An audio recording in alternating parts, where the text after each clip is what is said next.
Olá! Que bom ter a sua companhia novamente aqui no Eu Profundo. Hoje a gente vai mergulhar numa ideia assim poderosa e para muita gente talvez um pouco desconcertante: a renúncia. Um tema forte, né? Com certeza.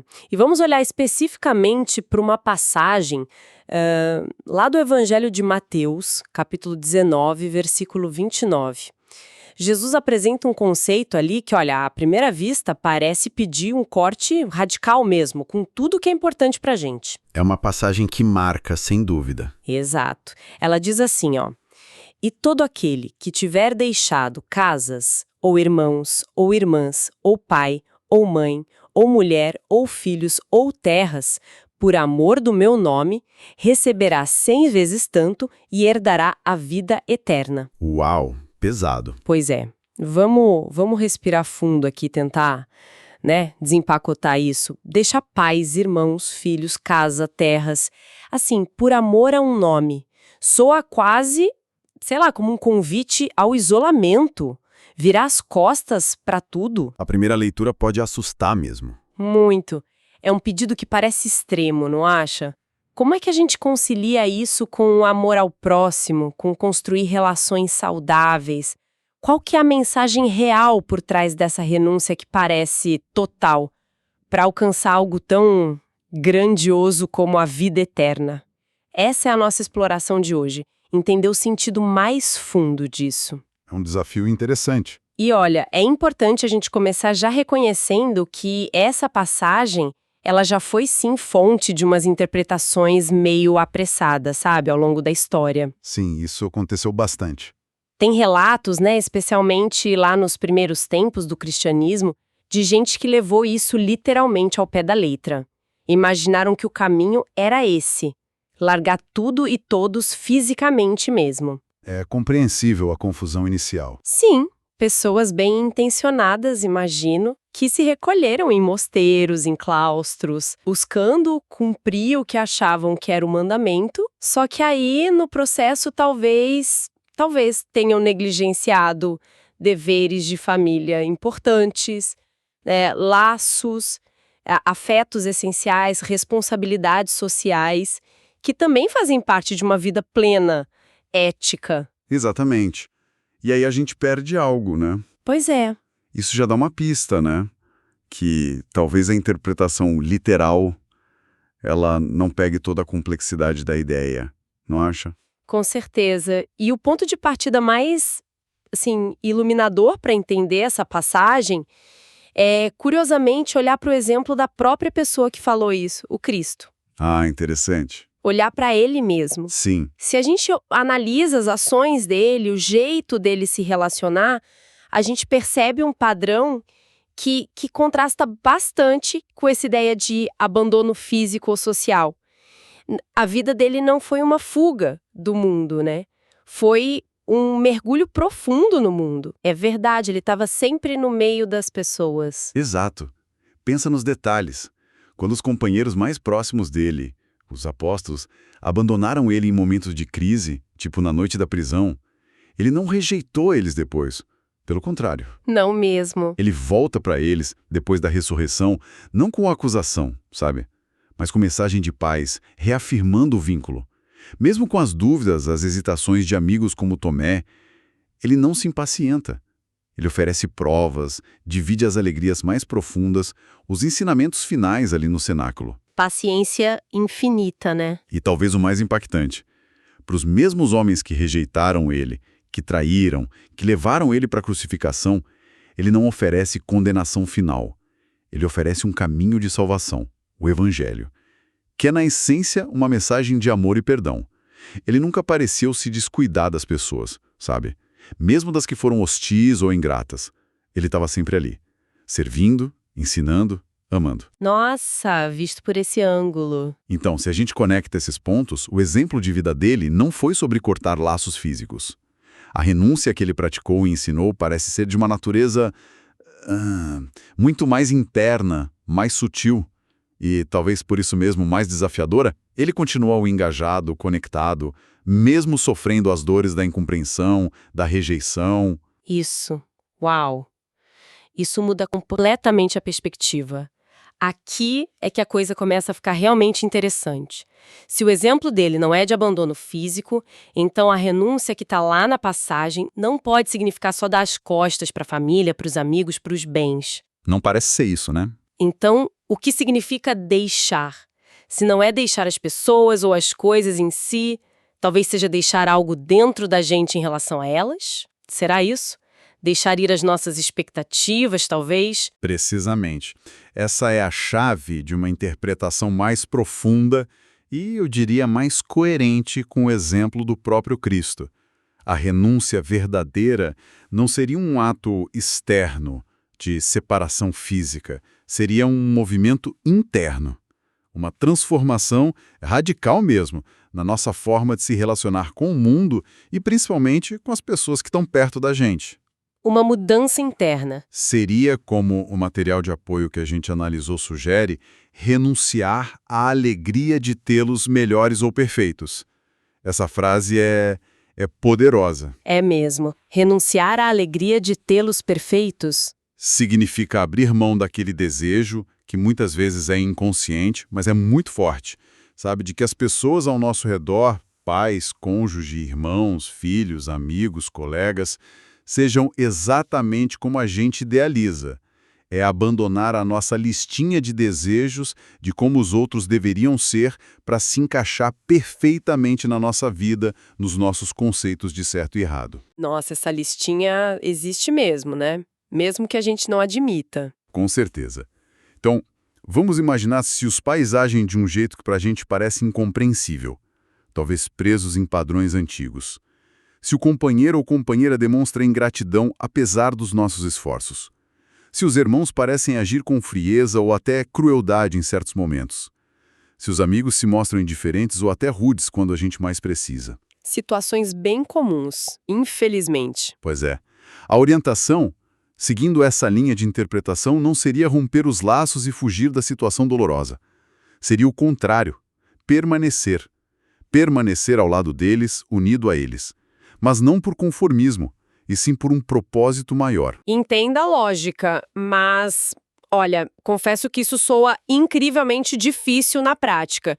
Como é que a gente diferencia essa renúncia de expectativas de simplesmente, sei lá, se tornar passivo ou até conivente com situações que são abusivas, tóxicas?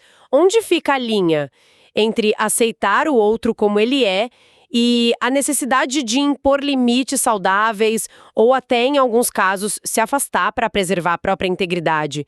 A gente não corre o risco de interpretar mal e acabar se anulando em nome dessa renúncia? Essa é uma questão nossa absolutamente crucial e muito pertinente. É fundamental mesmo não confundir essa renúncia interna com passividade, ou resignação, ou falta de amor próprio. A proposta aqui não é aceitar o inaceitável, ou permanecer em relações destrutivas de jeito nenhum. Ufa, que bom ouvir isso. A renúncia de expectativas não significa renunciar à dignidade ou ao respeito mútuo. Muito pelo contrário, ela pode ser justamente a base para construir limites mais claros e mais saudáveis. Como assim? Explica melhor. A diferença está na motivação e no foco. Quando a gente age a partir da frustração das nossas expectativas, você tinha que ser diferente, você devia fazer isso, a nossa comunicação tende a ser reativa, acusatória, e muitas vezes não funciona, né? Sim, vira briga na certa. Exato. Agora, quando a gente age a partir dessa renúncia interna, ou seja, aceitando que o outro é como é, com as limitações e a história dele, sem exigir que ele mude para nos agradar, aí a gente pode abordar a situação com mais clareza e menos reatividade emocional. Com a cabeça mais fria, digamos. Isso. A gente pode dizer algo como: olha, eu entendo que você veja as coisas desse jeito, mas esse comportamento específico me magoa e eu não posso aceitar. Ou, eu te amo, mas eu preciso de espaço para cuidar de mim. A renúncia aqui é sobre o nosso desejo de controlar o outro, entende? Não sobre a nossa necessidade de segurança e respeito. Ah, tá. Renunciar ao controle, não ao respeito. Exatamente.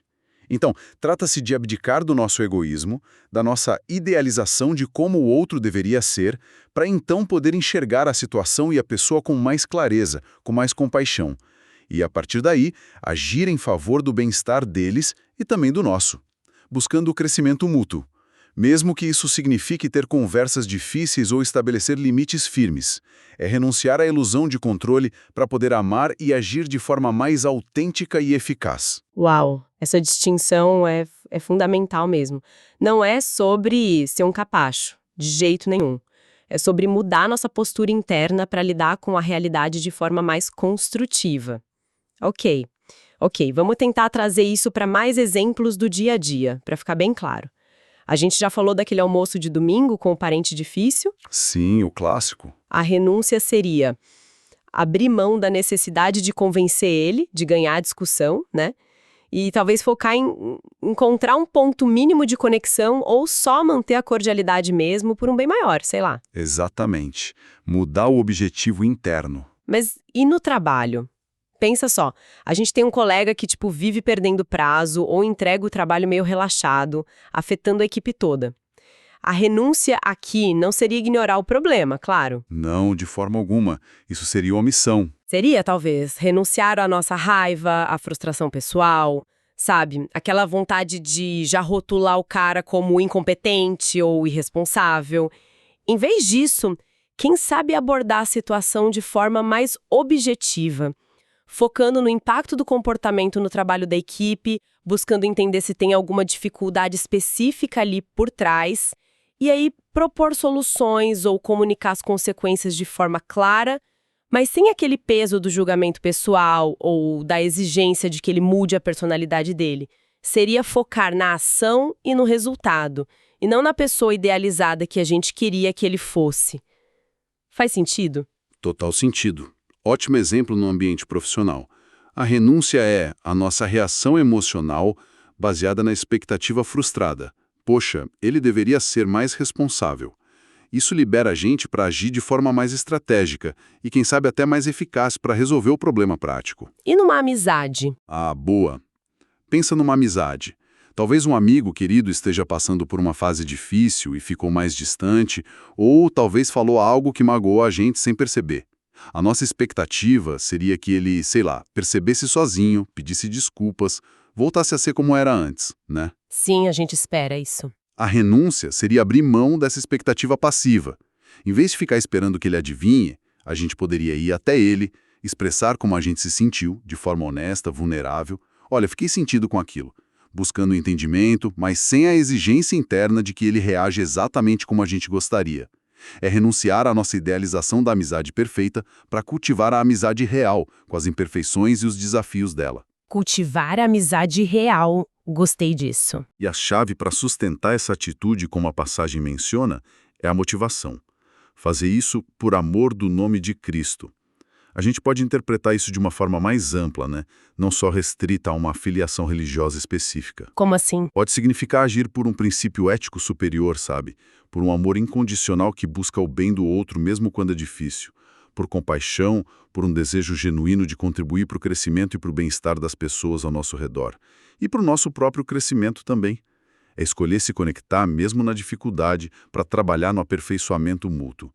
Mesmo que a harmonia perfeita ou a compreensão total só venham muito depois. Talvez nem nesta existência. Entendi. É a intenção por trás, né? Exatamente. O que acontece é um deslocamento fundamental do foco.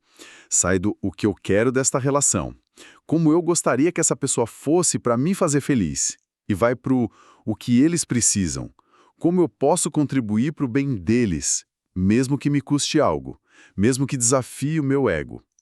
Essa ação guiada por um amor maior, que transcende as afinidades e conveniências pessoais. Essa é a essência dessa renúncia. É abrir mão do nosso conforto egóico em prol de um bem coletivo ou do crescimento do outro. Entendi. É uma mudança de paradigma interna muito, muito potente mesmo. Então, resumindo esse ponto crucial antes da gente avançar. A verdadeira renúncia proposta aqui não é sobre cortar laços físicos ou abandonar responsabilidades. É sobre cortar as amarras das nossas expectativas irreais e do nosso desejo de controlar como os outros devem ser, certo? Perfeito. É uma libertação interior, para poder amar e agir de forma mais livre e autêntica. Ok. Então vamos conectar isso de volta lá na promessa da passagem. Como essa renúncia interna, esse esforço consciente e, vamos combinar, muitas vezes árduo, de amar e servir mesmo quando as nossas expectativas são frustradas, como isso leva a receber 100 vezes tanto e a herdar a vida eterna? O que significam essas recompensas nesse contexto? Não parece um pouco, sei lá, transacional? Tipo, sofra agora para ganhar depois. É natural ter essa impressão inicial, sim. Mas a interpretação que a gente está explorando aqui vê essa conexão de uma forma menos de troca, menos transacional. E mais como uma consequência natural, sabe? Quase como uma lei de causa e efeito no campo psicológico e espiritual. Causa e efeito. Interessante. A ideia é que, ao perder as esperanças da Terra, ou seja, ao renunciar à expectativa ilusória de relações humanas perfeitas, fáceis, sem atritos, e de um mundo que se molda aos nossos desejos aqui e agora, a gente paradoxalmente conquista as esperanças do céu. E o que seria esse céu? Aqui, céu ou vida eterna podem ser entendidos menos como um lugar geográfico para onde a gente vai depois que morre, e mais como um estado de ser, algo acessível agora, no presente. Trata-se de alcançar uma qualidade de vida com mais significado profundo, sabe? Uma paz interior que não seja tão dependente das circunstâncias externas ou do comportamento dos outros. Uma resiliência espiritual diante das dificuldades. E uma conexão mais profunda com princípios universais de amor, de compaixão, de serviço.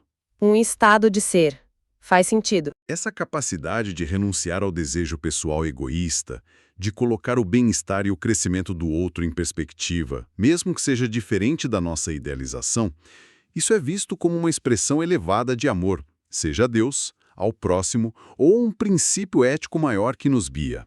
E essa qualidade de amor, essa capacidade de doação que não busca primariamente a própria satisfação, é o que nos alinha com essa vida eterna, com uma realidade mais ampla, mais significativa e duradoura. E os 100 vezes tanto? Quanto ao receber 100 vezes tanto, também não precisa ser interpretado literalmente como bens materiais multiplicados. Pode ser visto como a multiplicação das alegrias espirituais e psicológicas. Que tipo de alegrias? A paz de consciência que vem de agir com integridade, sabe? A força interior que a gente desenvolve ao enfrentar desafios nos relacionamentos com amor e paciência. A profundidade e a autenticidade que surgem nas relações quando a gente abre mão das idealizações. A sensação de propósito ao contribuir para o bem-estar do outro. São recompensas internas, mas, nossa, imensamente valiosas. É a alegria que nasce não de ter o que a gente quer, mas de amar o que a gente tem e de servir. Que visão transformadora! Nossa, realmente isso ressignifica completamente a passagem inicial. A renúncia deixa de ser aquela ideia meio assustadora de abandono frio e se torna um ato de coragem, um ato profundo de amor inteligente e engajado. Exatamente. Um amor ativo. É aceitar a realidade como ela se apresenta, as pessoas como elas são, com suas luzes e sombras, e a partir dessa aceitação radical, se dedicar ativamente ao bem, ao crescimento, à conexão, mesmo quando é desconfortável, mesmo quando a gente não recebe o aplauso ou a gratidão imediata. Não é passividade de forma alguma, mas um amor ativo, consciente e maduro. Exatamente. É um caminho de maturidade emocional e espiritual. E talvez, sabe, independentemente de crenças religiosas específicas, essa ideia contém uma sabedoria psicológica e relacional muito prática e universal. Com certeza. O que nos leva, assim, naturalmente a uma reflexão final, né? Algo para a gente levar conosco e talvez experimentar no nosso cotidiano. Ótimo. O que seria? A provocação seria, onde no nosso dia a dia a gente pode praticar pequenas renúncias de expectativas. Não precisa ser nada dramático, sabe? Pode começar com algo simples. Por exemplo, Talvez renunciar à expectativa de que o trânsito flua perfeitamente quando a gente está atrasado. E em vez de se irritar, usar o tempo para respirar ou ouvir algo que inspire a gente. Ou renunciar à expectativa de que nosso filho adolescente siga exatamente o plano de carreira que a gente sonhou para ele. E, em vez disso, buscar genuinamente entender os sonhos e paixões dele. difícil, mas importante. Ou Renunciar à expectativa de que nosso parceiro ou parceira sempre saiba o que a gente está pensando ou precisando.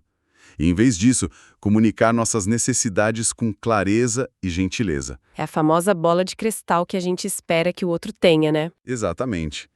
Onde a gente pode soltar um pouco essa necessidade de controle, essa vontade quase automática de que o mundo e as pessoas se conformem aos nossos desejos e ideais. Como podemos, nos nossos pensamentos silenciosos e nas nossas pequenas ações diárias, escolher praticar um pouco mais de aceitação, paciência, empatia e serviço, mesmo ou especialmente quando nossas expectativas não são atendidas.